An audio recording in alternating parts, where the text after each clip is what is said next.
The most important relationship you have in life is the one with yourself.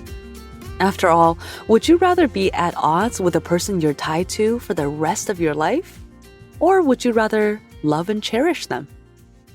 Welcome back to Savvy Psychologist. I'm your host, Dr. Jade Wu. Every week, I'll help you meet life's challenges with evidence-based research, a sympathetic ear, and zero judgment. Today, we'll talk about the eternally important task of self-love. Why is it important, and how do we cultivate it? Now, before we get into today's tips on cultivating self-love, I have a bittersweet announcement to make. Next week's Savvy Psychologist episode on July 30th will be my last one as the writer and host of this show. It's been an incredible experience to share evidence-based psychology tips with you every week for the past 2 years, and I'm so grateful for such a dedicated and kind audience. The feedback I've received from you has inspired me, encouraged me, helped me to grow, and made me more committed to furthering the science of mental health more than ever. But although I'm leaving now, I'm not stopping this important work. I'm actually working on a book on insomnia that challenges our conventional ways of thinking about sleep and provides a practical blueprint for improving sleep without medications. And I think improving sleep is the surest way to raise the water for all boats to help everyone's mental health. So if you've enjoyed listening to my episode, I think you'll like the book too. I'm excited to share more about it soon, so please make sure to follow me on social media and stay tuned for an announcement soon. Meanwhile, I'm thrilled that I'll get to introduce you to the next Savvy Psychologist in next week's episode. Here's just a little teaser. Dr. Monica Johnson is a very experienced clinical psychologist and expert in numerous areas of mental health, including trauma, growth, personality, race-based stress, LGBTQ issues, BIPOC issues. Now, next week, I'll interview her about her path as a clinical psychologist, her thoughts on the most important concepts in psychology, and the things that she looks forward to sharing with you as a new Savvy Psychologist. And with this interview, I will officially pass the torch to her as the new host of this show. So please make sure you tune in to next week's episode. I'm really excited for it. Now, let's talk about the important topic of self-love. Imagine if you had to spend the next 60 years stuck in an unbreakable relationship with someone that you have to go everywhere together, do everything together, and experience life's every joy and every pain together. Would you rather this be a person that you love, someone who also loves you? Or would you rather it be a just tolerable coworker that you're stuck on a forever project with? Now the twist. The person is yourself. After all, you do have to spend every day with you for the rest of your life. You can either put up with yourself, occasionally being at odds, or maybe even frequently irritated with this anchor. You could be dismissive towards yourself or even put yourself down, sowing doubt in your dreams or sabotaging your efforts to grow and love. Or you could be affirming and encouraging and compassionate. If given the choice, which relationship would you rather be in? And if it's the loving one, how can you go about cultivating that love? Today, let's explore a few good places to begin. Self-love tip number 1. Listen to your body. Our bodies are our most valuable asset. Without them, we cannot enjoy anything. We can't enjoy wine, smell flowers, create masterpieces, learn new skills, fall in love, challenge our assumptions, hug our dogs. And bodies are precious because they're irreplaceable. But we often go around using our bodies as tools, pushing them as hard as they'll go or making them run on fumes. I know I'm certainly guilty of not paying attention until something goes wrong. What happens if we were more attuned to our bodies? We would probably rest during our busy days and give ourselves the best chance for quality sleep at night. We would eat more nourishing food, spend more time in nature, probably stretch more often. Precisely what your body needs, only your body would know. And if you really listen, you'll begin to rekindle a loving relationship with it, because any relationship is built on communication, and communication is based on listening. Self-love tip number 2, give yourself permission to feel.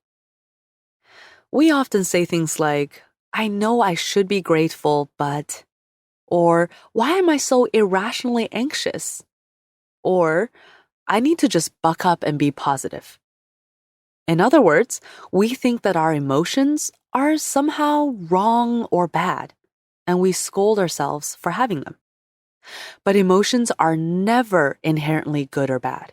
They're simply natural reactions we have to situations, and often the best tools our brains have for communication, for communicating to us important things like danger, injustice, connection, desire, and need. If we label emotions as bad, we pile on shame and guilt and frustration simply for being human. If we allow and appreciate our emotions instead, we'd have greater self-awareness and self-compassion. So next time you feel anxious or angry or hopeless, don't automatically shut them down and try to manufacture, quote, positive vibes only. Ask yourself instead what this emotion feels like, where it sits in your body, and what it tells you about your current situation. You may find that there's disappointment hiding under the anger, or perhaps self-doubt behind that frustration. These can actually be valuable clues about what you should do. You may choose not to act out what that hot emotion wants you to do.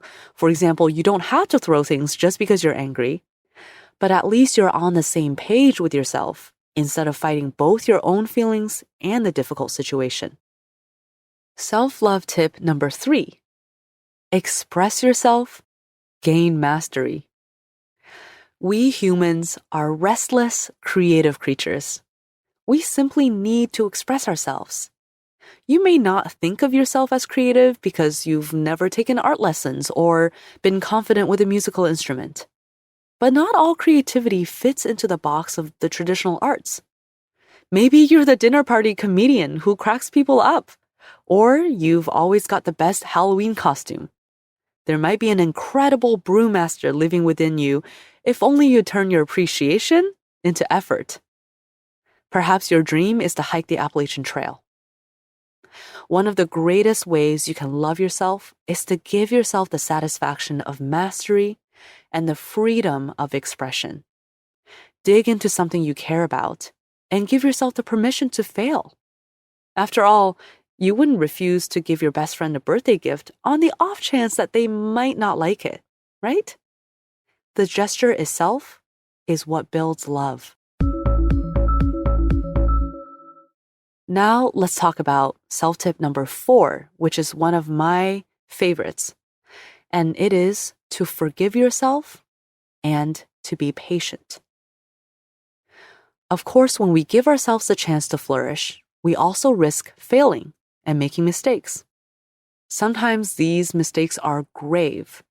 They rupture our relationships with people we love, change the course of our financial or physical health, or make us question our own moral integrity. Shame and guilt can really sting. And there's a really good reason for that. For us social animals with moral brains, these self-conscious emotions hold us accountable to ourselves and to each other. But they're not very helpful when they linger, when they fester, when they make us withdraw, make us turn against ourselves.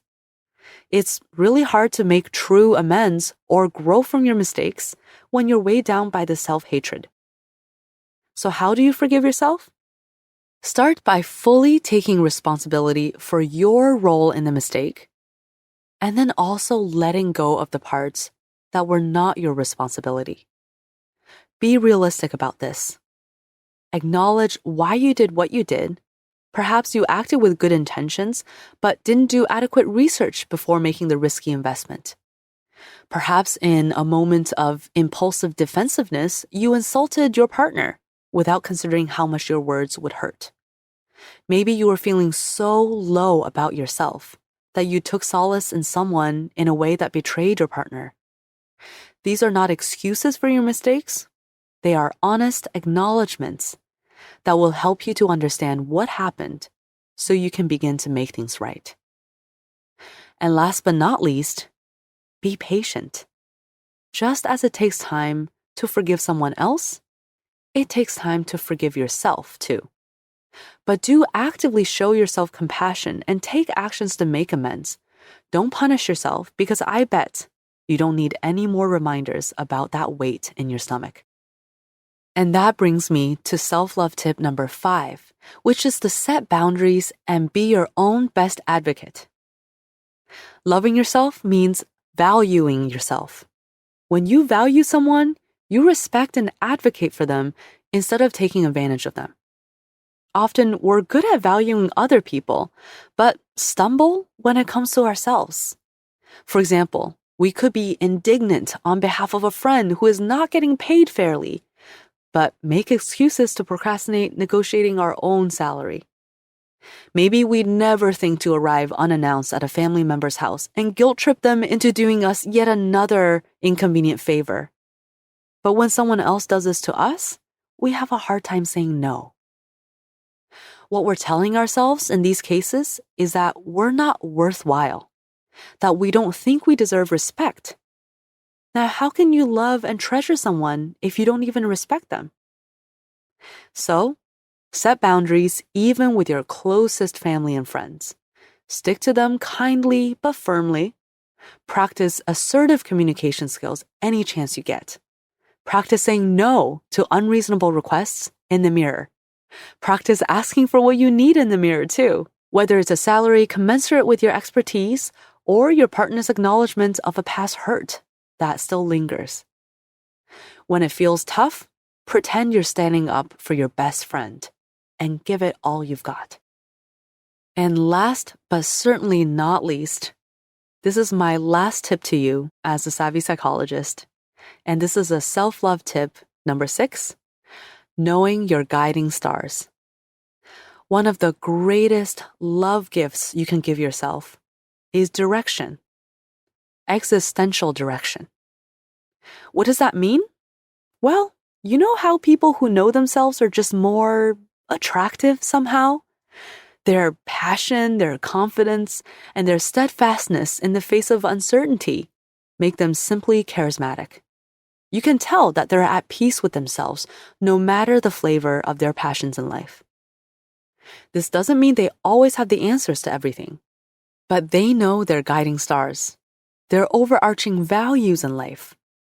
These can include compassion, innovation, fame, faith, achievement, beauty, power, duty, generosity, peace, connection. There are no right or wrong answers. You just have to know which ones you want to follow. Not the ones your parents want you to follow, or the ones that your best friend wants to follow, the one that your teacher wants or your partner wants, the ones that you want to follow. And when you know what your most important guiding stars are, you will start to find clarity with difficult decisions and feel more peace in the face of life's messiness. And with this note of hope and optimism, I thank you again for being a wonderful audience for the past 2 years. Let's definitely keep in touch. You can subscribe to my minimalist newsletter at www.jadewophd.com and follow me on Twitter at jadewophd. I'll be doubling down on mental health content with a focus on all things related to that magical thing called sleep. So thanks again for listening today, and for longtime listeners, for being here with me on this journey for the past 2 years. You can find The Savvy Psychologist on Facebook and Twitter at QDT Savvy Psych. And once again, I'm personally on Twitter at JadeWooPhD. Savvy Psychologist is audio engineered by Steve Rickyberg and edited by Beata Santora. As always, Savvy Psychologist is strictly for informational purposes and does not substitute for mental health care from a licensed professional. Thanks again for joining me, and I'll see you next week with an interview with the brand new Savvy Psychologist, Dr. Monica Johnson, for a happier, healthier mind.